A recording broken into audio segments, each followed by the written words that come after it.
Please. Senator Kyle, Ms. Creedon, thank you, and thanks to all the commissioners for your hard work on this commission and the excellent report you've produced. Senator Kyle, the report concludes that the United States needs to be able to deter combined Russian-Chinese aggression. I don't believe we have anywhere near the nuclear force necessary to accomplish that combined deterrence of Russia and China. Frankly, I worry that we don't have enough to deter either one individually, especially given China's breakneck nuclear buildup. So can you tell us how an inadequate nuclear force might invite aggression from these countries, even if it doesn't result in a nuclear war? Well, Mr. Chairman, Senator Cotton, of course, that gets right to the philosophy of deterrence. The potential enemy has to understand that the costs of aggression exceed the potential benefits. And if he's not sure that the costs of aggression are really going to hurt him that much, then he may be tempted to try. And that's why it's so important for the adversary to believe correctly that we do have the capacity to destroy everything that is dear to them. That's the essence of the deterrent philosophy. The Russians and the Chinese can see what we have. We're pretty transparent about it.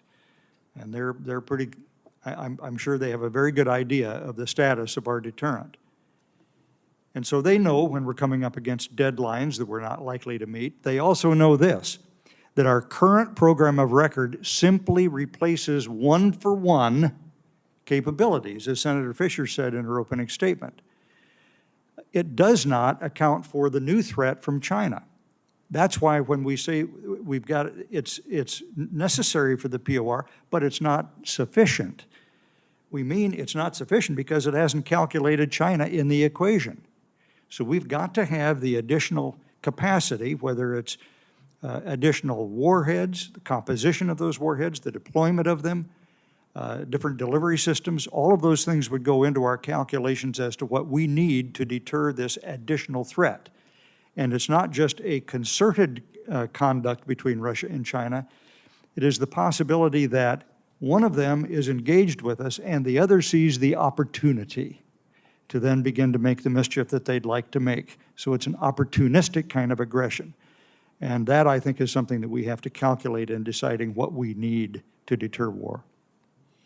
So it doesn't require them to openly cooperate to, say, develop joint target lists that Russia will strike certain bases or missile fields and China will strike others.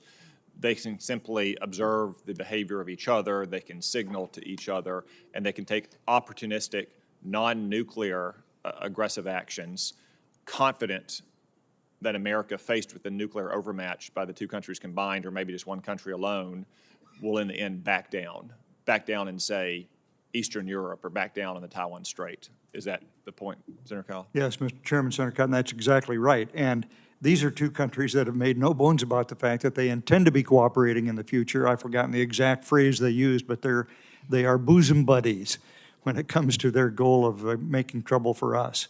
And we have to take that into account. And I know many in the United States, in this Senate, certainly lots in Europe, think that nuclear war is somehow unthinkable, that it's not possible to even imagine that, it would result in the end of humanity. Just to be clear who we're dealing with here, we know now, frankly we knew at the time, but we certainly know now because of the opening of Soviet-Russian archives, that that's not the way the Russians saw nuclear war. They viewed nuclear weapons as simply another kind of weapon, and they had plans to fight and to win a nuclear war. Isn't it the case that today's Russia and communist China also view nuclear weapons in just the same way, not as something to never be used, but something that they have active plans to use if necessary to achieve their national goals? Mr. Chairman, Senator Cotton, our commission spent quite a bit of time on this exact subject.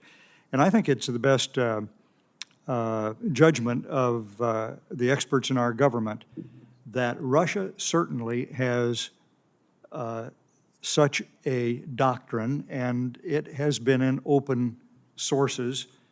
The Russian action in Ukraine tend to confirm that doctrine of Russia could certainly be used. It's a little unclear because China is so opaque exactly how they might want to use their nuclear weapons in the future. But what we have to be very, very fearful of is this escalatory ladder, which once you're on is very difficult to control. Thank you. Thank you, Senator Cotton. Senator